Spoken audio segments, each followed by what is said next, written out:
This is That Twin Mama podcast. But hey, you don't have to be a twin mom to be here. I'm not like a regular mom. I'm a cool mom. So whether you are new, soon to be, or seasoned parent, or maybe you just hope to have kids someday, I promise you'll find something to love, learn from, or laugh at in each episode. I'm your host, Lauren Berty. Let's do it. Welcome back, y'all. Your girl Lauren here, and we're here for another episode of That Twin Mama podcast. And I don't know if y'all have noticed, the last few weeks, we've been really diving into different medical professionals, work, lactation consultants, nurses, really just trying to spread knowledge because your knowledge is power when it comes to anything related to motherhood and your ability to advocate for yourself. So advocacy is everything, whether especially when you're growing a human and you're going to doctor visits with a lot of different people coming in and out saying you need to do this or you need to do that, or you're Googling this and Googling that, and you just are overwhelmed, your hormones are changing.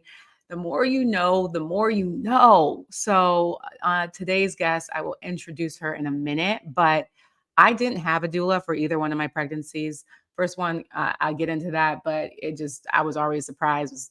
I was 23, living like a little 23-year-old, didn't know what I didn't know. And then my second one was COVID. So there was just enough said. Okay, say less. It was COVID.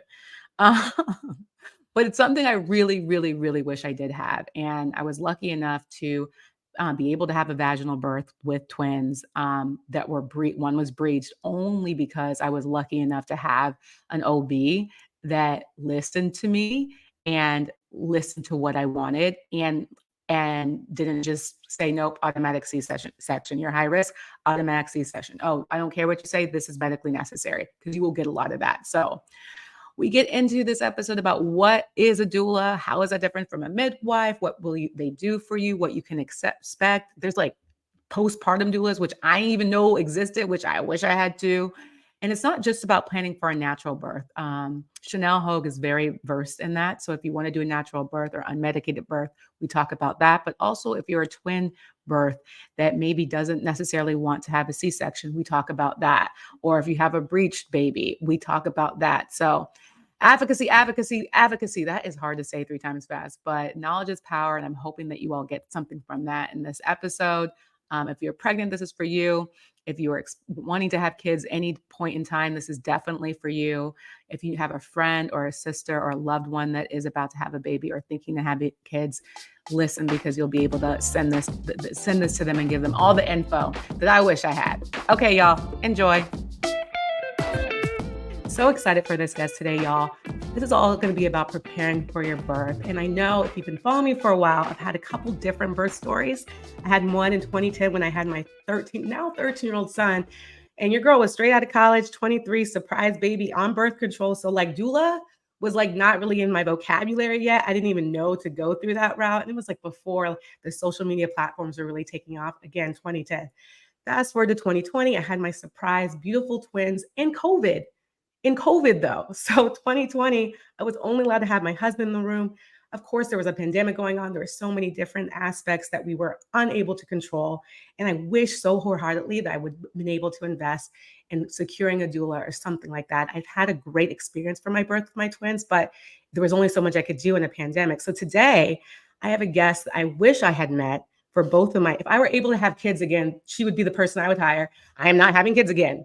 Okay, I'm saying that now. I'm not having kids again. Shop is closed, but I'm so excited to introduce to you all Chanel Hogue, who is a wife, a mama of 3, doula, childbirth educator, lactation educator, and she fell into 3.5 of 5 of those on accident, which I love. But God perfectly positioned her to be there for a purpose, which is now called a working mama. Chanel has cultivated a community of hundreds of thousands of followers across Instagram, TikTok, and YouTube. She's experienced almost every kind of birth in every environment, which has allowed her to create a proven strategy for hundreds of families to properly prepare to overcome fears and be confident, empowered, and excited about giving birth in the way that our bodies were designed to. One of Chanel's many commitments as a doula is helping mamas have this power over their birth story. Welcome, Chanel. I'm so glad you're here. Thank you for having me. I'm excited. Of course. It's so interesting, y'all. Chanel and I used to work for the same company, had as the same manager, and we didn't meet at our former company, but it was a very all hands on deck, scrappy, you do all this work, very competitive company to be in. And it's interesting that we now all wear the title of motherhood, and that trumps everything. And now that has become our new career, is like supporting mothers in Yes. that like same realm. So I'm just so glad that our paths have Yes.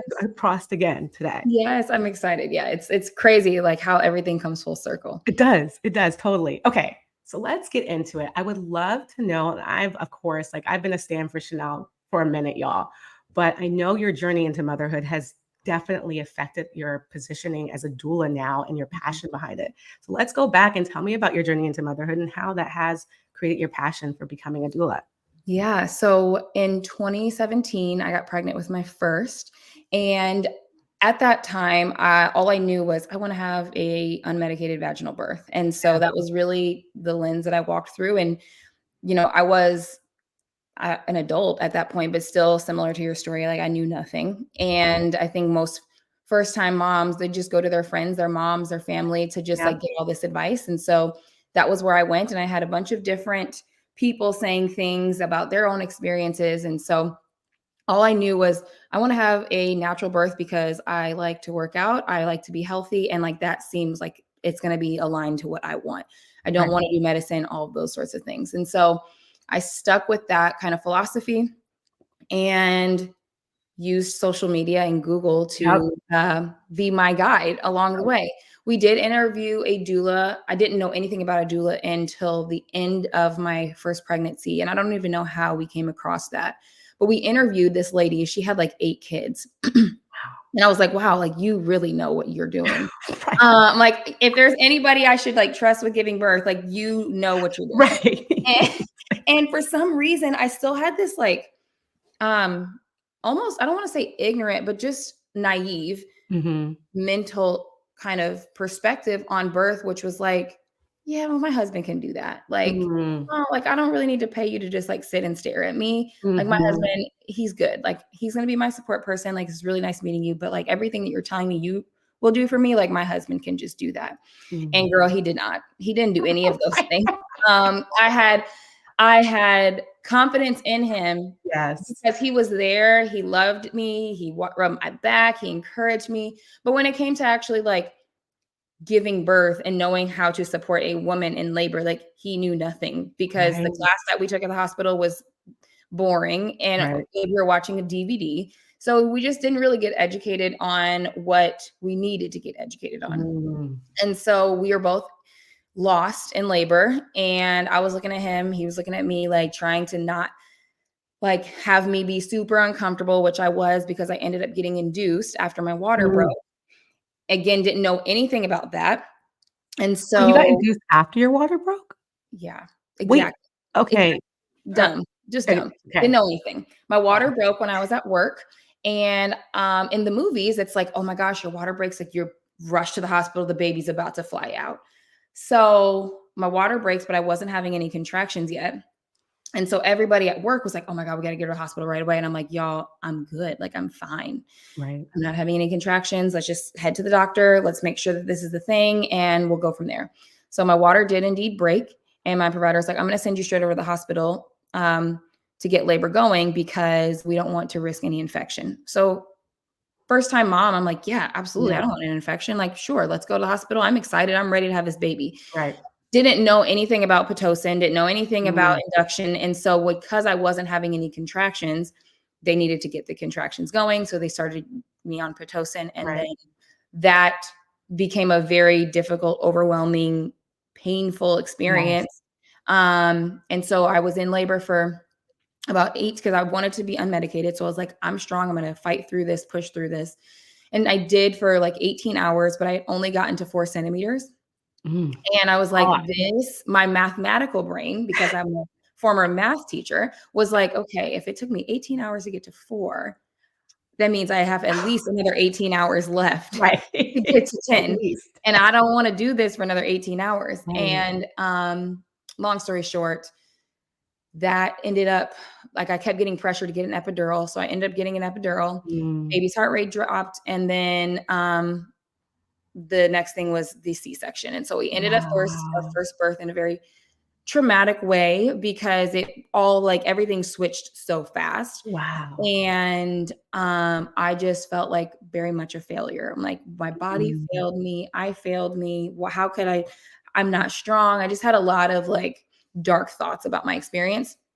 So I entered into motherhood in a very not so great place. I mean, I was grateful for my son and me being safe and healthy. And I also had this side of me that was like, it shouldn't have had to go down that way. Like I right. didn't feel supported, I didn't feel trusted. I didn't feel like I was given many options. And so that was like, we're doing one kid. Like we're not going to Mm, have any more kids. I'm not going through that again. wow. There's no way I'm not going through that again because he had birth trauma. I had birth trauma. It was just a lot. Yeah. So fast forward, we ended up getting pregnant again, not on purpose, but Right. got pregnant again once my son turned 1. And I was like, all I know is that I'm not going to do that again. And I had a postpartum doula because I messed up not getting a birth doula. I was like, we're definitely getting a postpartum doula. So we got one after Mm, my first was born, and she really helped with the healing journey of like knowing what my body was capable of, knowing that like my instincts weren't wrong, that wasn't necessary, all that stuff. So she was one of the first people I called to find a birth doula right when I found out I was pregnant.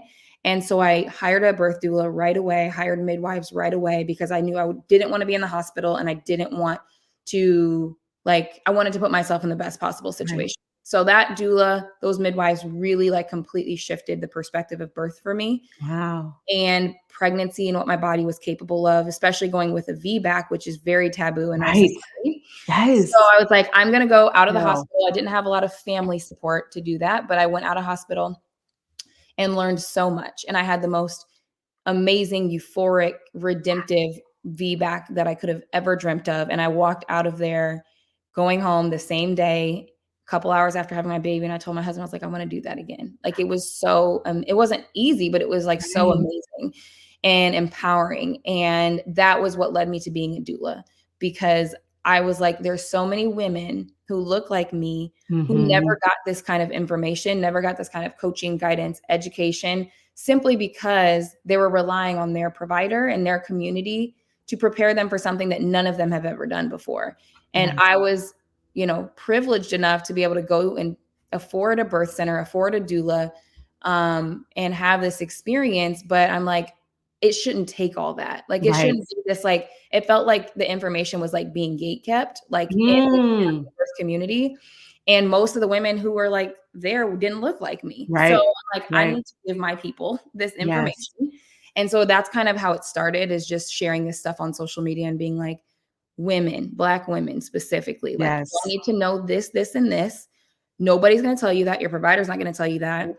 And Nope. here's how you take your power back in birth. And so that has evolved into this now. Ah, But yeah, that was a super long story, but kind of get all no. the nitty-gritty details of like No, that was what all amazing. got here. Oh my gosh, I thank you for that so much. I've heard your story in various different videos and short clips, so I haven't heard it in that long form way. And I just like thank you for sharing that. And there's just so many things that like just listening to you, I picked up on. Just for our listeners who may not know what a VBAC is, it's a vaginal birth after C-section, which in and of itself is like a huge accomplishment. Just even going through hospital like ways, because most times you'll have a provider's like, no, you can't do this. Like there's so many no's you get along the way. Like, no, you're having this kind of birth C-section, or no, this is the only option you have.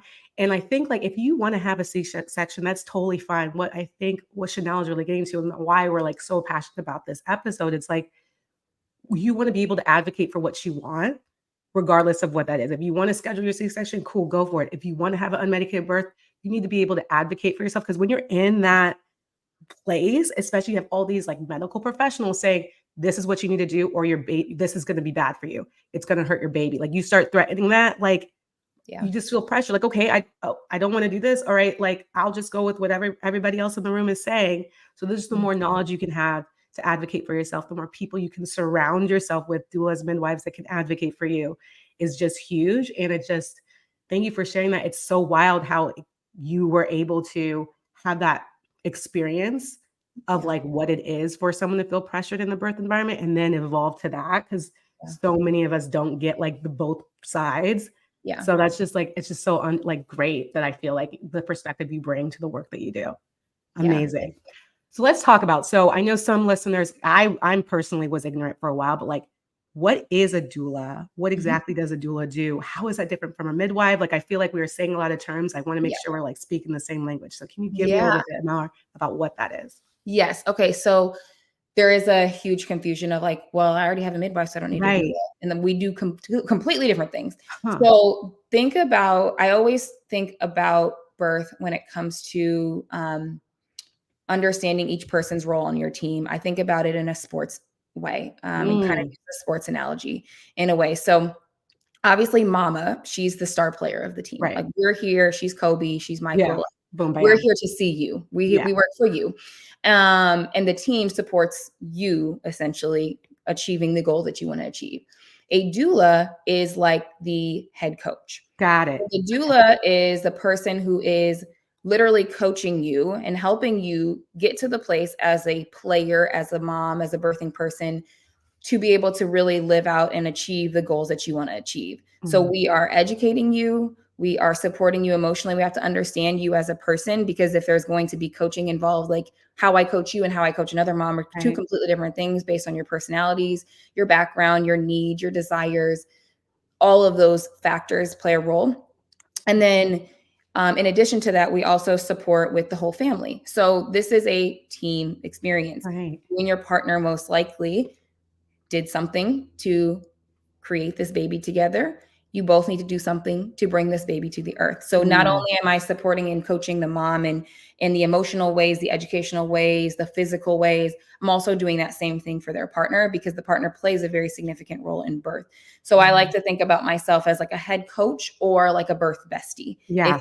like I'm your birth mom, I am Yeah. your birth auntie, I am your birth bestie, like whatever you want to call me, that's the person that you feel like you can trust, who has your back, who is going to advocate for you, going to educate you, your husband, your partner, to make sure that you all know what your rights are, what your options are, the things that are not most likely going to be told to you in your appointments. Like that is Hmm. the role that I play, to make sure that you know all the things. Oh, Um, and a midwife or a OB, whatever provider you go with, yeah. they are what I would consider the general manager of the team. So the Ah, GM is somebody who's very important, right? They right. have to have a GM on team, but they step in for the important things, like the most important things, which is like delivering a baby, doing the Right. medical things, heart rate, checking your cervix, prenatal appointments, like Yeah. the medical side of things, which in a sports team is like the business side of things. Like head Yes. coach isn't going to business meetings most likely about the team. The GM takes care of that. And your GM is your OB or your midwife. Doulas do not step into that space, because that's Mm, outside of our scope. I'm not checking your cervix. I am not catching your baby. I am not doing anything on the mm, medical side, because that is not my area of expertise. I understand it from an educational perspective, and I can educate you to be knowledgeable about what they do, but I don't physically do those things. For the moms who I've supported who've accidentally had free births, yeah. What's a free birth? meaning they caught their baby on their own, they didn't make it to the birth Yeah. location. I Okay. I am my responsibility, or at least I take my responsibility to be educating them and coaching them through if that were to happen to them. So I've had a lot of families who like birthed so well at home that they didn't make it to the hospital or the birth center. They either had a baby Right. in the car, they had a baby at home, and they were very confident to catch Right. their own babies. That's free Right. birthing without having medical professionals around you. Um, and Wow. so my job is to also make sure that you know how to do those things if the medical team is not on the same page as you, or if you don't make it there in time. But Yeah. the GM, the OB, the midwife, they're the medical team. Got Um, it. and so the difference between us is like one person takes care of all the medical stuff, the other person takes care of basically everything else, Everything and else. supporting mom, keeping her comfortable if you are in the room with them. If you're not in the room with them, in many cases, a lot of my clients are virtual still, because they don't live in the same city as me. My job is also to prepare the support person to know how to do all the things that a doula could do in person, and be able to coach them and guide them through that. So Wow. that's speaking from like the way that I doula, because I know Yeah. that's also very subjective based on like who you talk to. Right. But if you think about it in terms of like the analogy, and then the partner on this team, the sports team, I consider the partner the assistant coach. So like Oh, I'm okay. the head coach, the partner or support person is the assistant coach because they also have to play a role in like working really, really closely with that player, maybe on skills, on drills, on other things that are like the nitty gritty details and applying everything like the head coach put out there, like in the team meeting. And now I'm Yeah. helping you like practice those things on a daily basis. So Wow. I'm a former athlete. So like that's the way my Yeah, brain no, works. this is helpful to But me. I'm like, yes, this makes complete sense. yeah, so that's the difference in terms of like everybody's role on the team. Right. And it's so interesting. Like, I love that analogy too, because pretty much giving birth is like the biggest marathon of life. There's probably not anything more physically exhausting than that. So Yep. to put it in that framework makes complete sense. Yeah. I also wonder, you had mentioned that you had a postpartum doula. So like you like there's birth doulas, there's postpartum or there's prenatal, like there's doulas at every stage, or what does that look like? Do you do all Yeah. of those things or No, I do not. So okay, I am primarily a birth doula. I do support my clients into the immediate postpartum. got it. Um, and there are postpartum doulas that would basically take the support over from there. So Got it. postpartum doulas are really there, and a lot of them start like the day you come home, just Huh. depending on how you work that out with them. But typically, postpartum doulas can support you anywhere from like 3, 4 weeks up to like 12 weeks or longer if you wanted them to, but they really are helping you transition into motherhood. They can help with Yeah. breastfeeding. They can help with Wow. a baby who's colicky. They can help with organization. They can help you with meal prepping. Like a lot of the things that you need extra set of hands for in the postpartum, they Yeah. are there, but then they're also there to emotionally support you through Woof. whatever your experience is. And so my postpartum doula was so amazing in that for me with my first because I was like experiencing so much trauma and she was Yes. really there to kind of like come from a very knowledgeable, educated lens of birth, not like your mom, your grandma, your friend Right. who are there to comfort you and support you, but they like aren't necessarily there for you. They're mostly there for the baby. Yeah, Honestly, it's like 100%. I wanna hold the baby, and it's like, as a new Yeah. mom, you wanna hold your baby. Like, you Right. don't necessarily want people coming over and, like, holding your baby. You need help 100%. with dishes, you need help with laundry, you need help with somebody holding your baby so you can just shower and then Yes, take your baby back. exactly. So my postpartum doula did a lot of that. She sterilized all of our bottles. She What? organized, like, my nursery so that it was actually not just cute, but, like, efficient. Yes. So I would consider them, like, the fairy godmother Oh of, my like, gosh. your beginning of motherhood career. Ah, that's just so wild. Jesus, I wish I, Yeah. like, just knew more. Like, I Mhm. wanna go back. If I could go back, I'd be getting some doulas, y'all. Like, it's just wild because I think there's so much when you're pregnant and you're going to your weekly visits as twin moms do because we're, like, high risk, so we're going often. You just it's almost like you black out. Like, you get in, they're like, "Oh, everything's fine. Do you have any questions?" Like, well, and then they just spit at you whatever you need to know, and then it's out, and I'm like, did you hear me? Did we talk or like did you just come in and out? I know you get another appointment after this. Like it just feels so different. So just having someone in those in between spaces to coach you, to talk Yeah, with you about like to give you language of to yeah, like what you're trying to say. You yeah, may not even know the language that you're trying to speak to your doctor about like this is what I need, this is what I would like, this is what this is called because you're growing a human, yeah. creating a miracle. So just having that extra support in the birth experience, having that extra support after. Oh my gosh, this just sounds priceless to me and like Mhm. amazing. And that concludes our part one of our two-part conversation I have with Doula Chanel Hogue. Join me next week where Chanel and I talk more about unmedicated births, twin births, breech births, and examples from clients that she's had throughout the years with those types of births. I even get more into my birth, which was a twin breech birth, I remind you. We also talk about how to find the right doula. If this is something you want to consider, where do you even begin? What types of things do you look for when you're trying to find the right fit for you and your family? So you're definitely not going to want to miss that, y'all. See you next week. Peace.